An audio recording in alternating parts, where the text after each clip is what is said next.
After the destructive Invincible War, which saw evil versions of Invincible almost destroy the entire Earth, Mark Grayson finds himself feeling down and depressed as he assists with the cleanup efforts.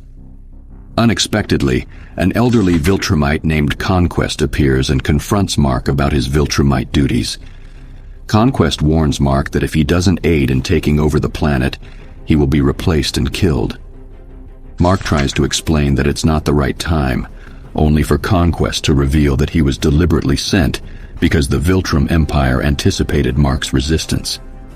As they clash, their confrontation causes a massive shockwave, and Conquest proves to be too powerful for Mark, crushing him through a building.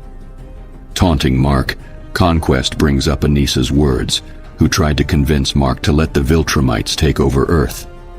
Conquest admits that he has no interest in the Viltrumites' plans and merely enjoys the challenge of fighting someone as formidable as Mark. Fueled by anger and frustration, Mark attempts to land punches on Conquest, but they seem ineffective as Conquest smiles and praises his efforts.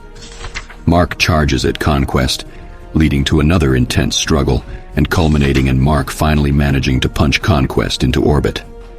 In retaliation, Conquest sends Mark hurtling towards the stratosphere with a grin on his face. Despite Mark's attempts to break free, Conquest remains unyielding, declaring enough games and landing a punch on Mark, causing one of his precious monocles to shatter. Mark plummets down at a breakneck speed, enduring Conquest's relentless assaults. As he clutches his throbbing eye from Conquest's blow, Mark's situation appears dire. Meanwhile, on the other side of town, Debbie and her boyfriend Paul watch the battle unfold on the news with deep concern. Mark's half-brother Oliver rushes to help, but his efforts seem futile as the superpowered beings move too fast for him to catch up. Despite Mark's efforts to reason with Conquest, the Viltrumite continues the battle with unwavering enjoyment. Just when hope seems lost, Oliver surprises Conquest with an attack, briefly distracting him. Mark seizes the opportunity to save his younger brother, throwing him out of harm's way. However, Conquest quickly regains his composure and resumes his assault on Mark. In a last-ditch attempt, Mark headbutts Conquest, amusing the villain. Conquest catches Mark's last punch, smirking and remarking that Mark's strength may not be enough. Meanwhile, under the Pentagon, Cecil learns of the battle and rushes to see if D.A. Sinclair has the 4 alternate Marks ready for reanimation. But Sinclair informs him that their dense tissue makes the reanimation process impossible. Cecil is filled with horror, knowing that the fate of the world rests on their shoulders. The media mistakenly identifies Conquest as Omni-Man, and the entire world watches as Invincible struggles against his foe. Amidst the chaos, Eve wakes up from a 2-day coma and witnesses the devastation.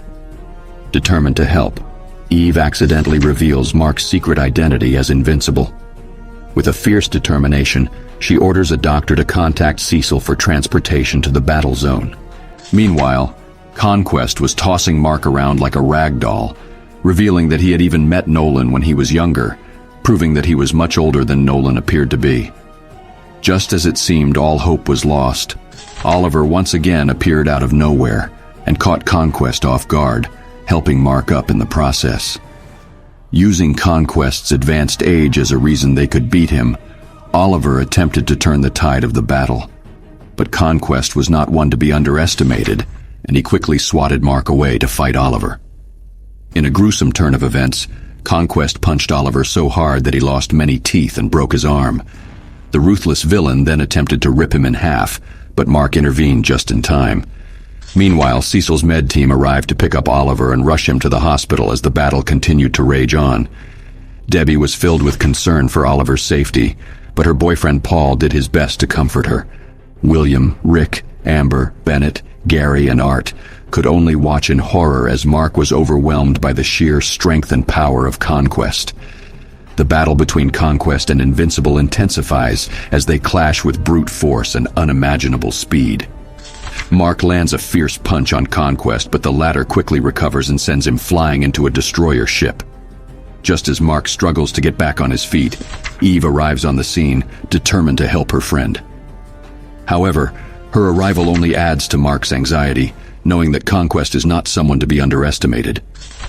Conquest unleashes his wrath on both Mark and Eve, breaking Mark's leg and impaling Eve. Mark holds a dying Eve in his arms, his heart aching with grief and despair. But even in the face of such cruelty, Mark refuses to back down. With all his strength, he declares that he won't let Conquest live to see another day. Conquest, however, sees Mark's compassion as a weakness and relishes in the battle, licking the blood from his finger. Mark knows that he is no match for Conquest's strength and speed, but his determination to protect his loved ones pushes him forward. The two clash with such force that Mark breaks his forearm while Conquest's cybernetic arm is destroyed. In the heat of the battle, Eve rises from her near-death state, her body rebuilt and stronger than ever. She unleashes a beam of energy that burns much of Conquest's skin, and Mark seizes the opportunity to pummel him relentlessly. With his body battered and bruised, Conquest lunges at Eve, intent on killing her, but Mark refuses to let him lay a finger on her. The battle between the three rages on, each moment more intense than the last, as the fate of the world hangs in the balance. As Mark lies on the ground writhing in pain, Conquest towers over him, ready to deliver the finishing blow. But in a sudden burst of adrenaline-fueled rage, Mark headbutts Conquest, causing his face to deform under the impact. With his opponent momentarily stunned, Mark takes the opportunity to crawl towards Eve, who lies naked and unconscious on the ground. As he cradles her in his arms, Mark confesses his love for Eve, tears streaming down his face. Just as he fears that she's gone forever, a group of heroes from various comic universes arrives to transport them to safety. Days later, Mark awakens in a hospital bed, his body broken and bruised. Eve is by his side, relieved that he's come back to her. Through their emotional reunion, Eve confides in Mark that her powers can overcome the mental blocks imposed by the government, but it requires experiencing enough trauma to unlock them.